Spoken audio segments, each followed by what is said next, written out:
As the suspense over the Chief Minister faces for Chhattisgarh, Madhya Pradesh and Rajasthan continue, the Bharatiya Janata Party has released a list of observers for these states. As per the list, Defence Minister Rajnath Singh, BJP National General Secretary Vinod Tawre and Rajya Sabha MP Saroj Pandey have been appointed as observers for Rajasthan. Haryana CM Manohar Lal Khattar and others will look into Madhya Pradesh, while Union Minister Arjun Munda and Sarbanand Sonowal as well as National General Secretary Dushyant Gautam will look after Chhattisgarh. Well, the observers are expected to chair meetings of the newly elected MLAs in the 3 states and pick up the suitable candidates with maximum support. Let's in fact listen into some political reactions which have come in on this big story.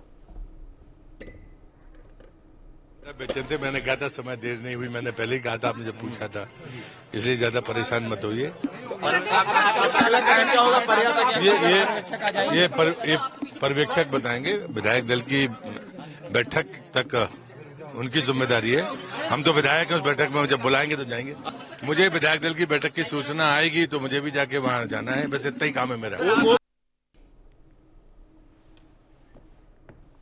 So these are the big developments we are tracking for you on the broadcast. The BJP appointing observers for the three states in which it won the elections recently: Rajasthan, Madhya Pradesh, and Chhattisgarh. The BJP has, of course, appointed observers who will now convene meetings of the MLA, the legislative parties for the poll-bound states, for the recently elected states of Rajasthan, Madhya Pradesh and Chhattisgarh, which have, of course, given the BJP a mandate to govern them. Manohar Kesri, my colleague, is joining us for more on this story. Manohar, the race for CM heating up. It seems the announcement will happen very, very soon because observers for all 3 states have been appointed by the BJP. What happens next? देखिए, बिल्कुल 3 राज्यों के जो कार्यकर्ता हैं और विधायक हैं, उन्हें काफी दिनों से इंतजार था, क्योंकि 3 दिसंबर को रिजल्ट आ चुका था।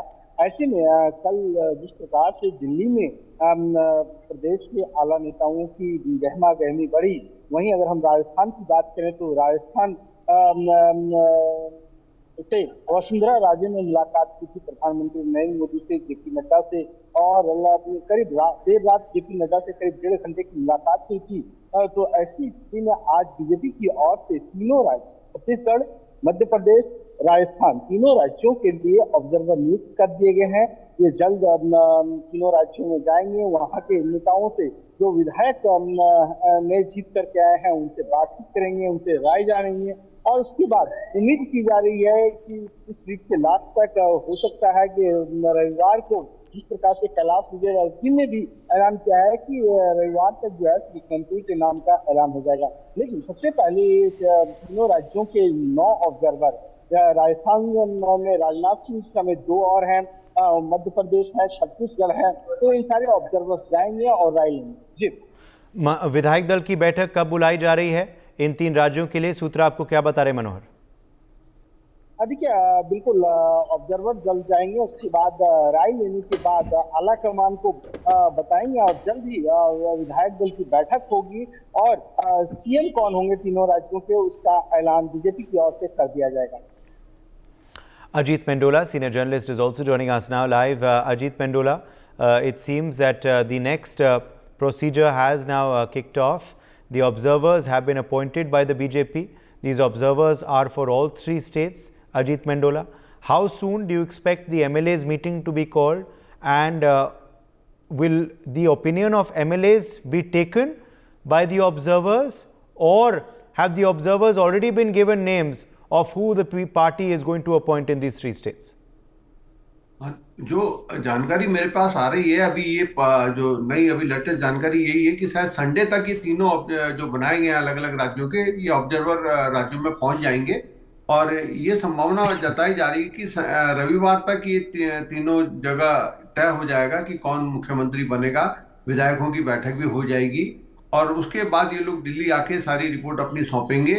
तो मैं ये मान रहा हूँ कि संडे तक अपना बीजेपी अपना ये होमवर्क पूरा कर लेगी विधायकों की बैठक का, और जो मुख्यमंत्री का जो चेहरा होगा, जो आलाकमान ने यहाँ से समझा के भेजा होगा, उसको वो लोग वहां पे उनको बता देंगे और उसके बाद दिल्ली आकर कब शपथ ग्रहण समारोह किस दिन किस स्टेट में पहले करना है बाद में करना है, शायद वो प्रक्रिया संडे के बाद शुरू हो जाएगी।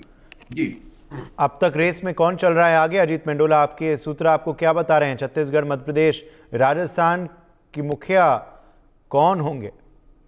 देखो, बहुत एक बड़ा वैसा सवाल हो गया, ये मिलेनियम सवाल हो गया कि कौन होगा मुख्यमंत्री इन तीनों राज्यों में।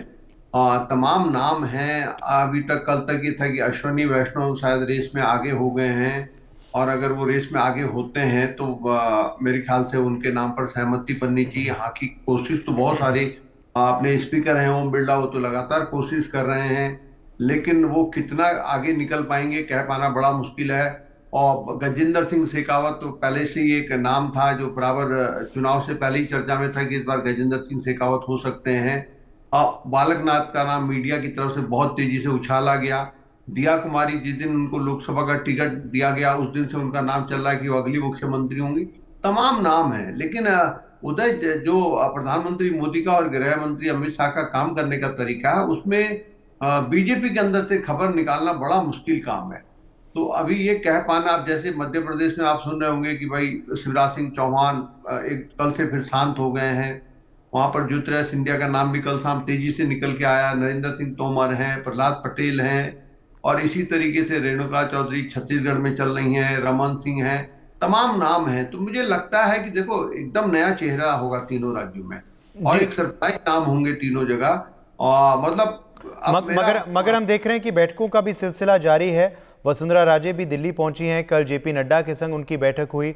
आज संभव है कि गृह मंत्री अमित शाह से उनकी बैठक हो सकती है। इसका क्या महत्व है?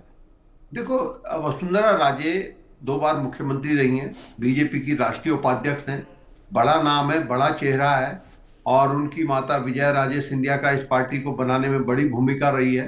तमाम बातें हैं। अब ये देखना होगा कि पार्टी क्या उनको, अभी तक जो खबरें आ रही हैं शायद मुख्यमंत्री का मौका शायद उनको अब न दे पार्टी, लेकिन ये बात जरूर उनके साथ चर्चा हो रही होगी कि भाई अब आपकी क्या जिम्मेदारी हो सकती है, क्या आप लेना चाहेंगे अगर हम आपको मुख्यमंत्री नहीं बनाना चाहते हैं।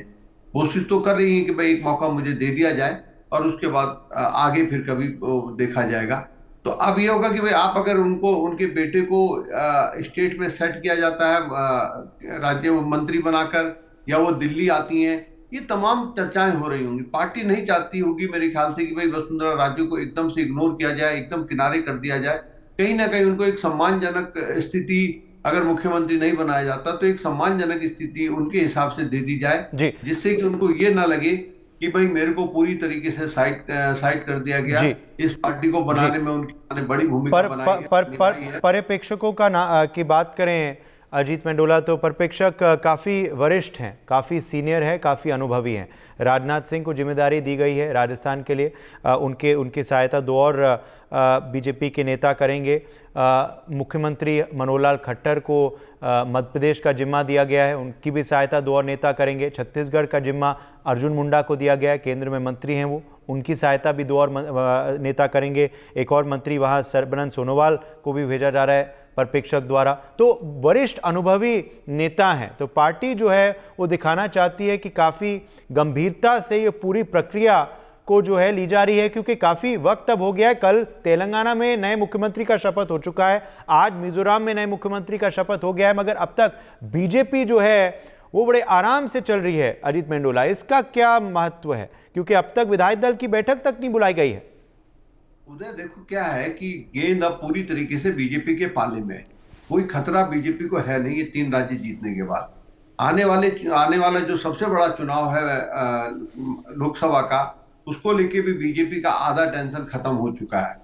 तो बीजेपी ऐसा कुछ नहीं करना चाहती है, कोई जल्दबाजी या कोई बहुत ज्यादा। अभी वो देखना चाह रही है कि जो प्रदेश के दिग्गज नेता, सूरमा नेता है, चाहे वसुंधरा राजे, शिवराज सिंह चौहान या रमन सिंह, उनकी क्या गतिविधियां चल रही हैं, वो कहां तक अपने वो कोशिश कर रहे हैं, क्या कर रहे हैं, वो तमाम चीजें देख रही हूँ। देखो, ये प्रधानमंत्री मोदी को एक ऐसा फैसला करना है जिसमें कि आपके 3 स्थापित नेता हैं जो प्रदेशों में, मतलब उसमें तो सबसे बड़ा मध्य प्रदेश का मामला है, जहां पर कि लगातार 3 बार से मुख्यमंत्री, अब तक का रिकॉर्ड उन्होंने कार्यकाल बना लिया है मध्य प्रदेश में, एक नया रिकॉर्ड बना दिया है। करीब 18-20 साल से ऊपर उनका, जो भी बीच में 2 साल जो कांग्रेस का शासन था, 1.5 साल, वो निकाल दो तो 4 बार के मुख्यमंत्री हो गए। तो वो एक बहुत बड़ा फैसला होगा, मतलब इतना आसान नहीं है। अब वो सारी चीजें पार्टी में अंदर मंथन चल रहा होगा कि वसुंधरा राजे एक बड़ा नाम है, छोटा मोटा नाम नहीं है। रमन सिंह जो भी हैं 3 बार के मुख्यमंत्री रहे हैं। तो ये तमाम चीजें हैं कि भाई पार्टी में कोई एक ऐसा मैसेज भी ना जाए कि भाई हम लोग जो नेता सीनियर होता है उसको साइड कर देते हैं। तो पूरा एक बीच का रास्ता निकाला जा रहा होगा। तो बीजेपी कोई जल्दबाजी में नहीं है, तीनों राज्यों में अब उनकी पूरा बहुमत है, सब कुछ है, कोई कहीं पे कोई खतरा है नहीं। अब कांग्रेस सवाल उठाया, कांग्रेस ने कहा, जयराम रमेश ने कहा कि भाई हमने तय कर दिया।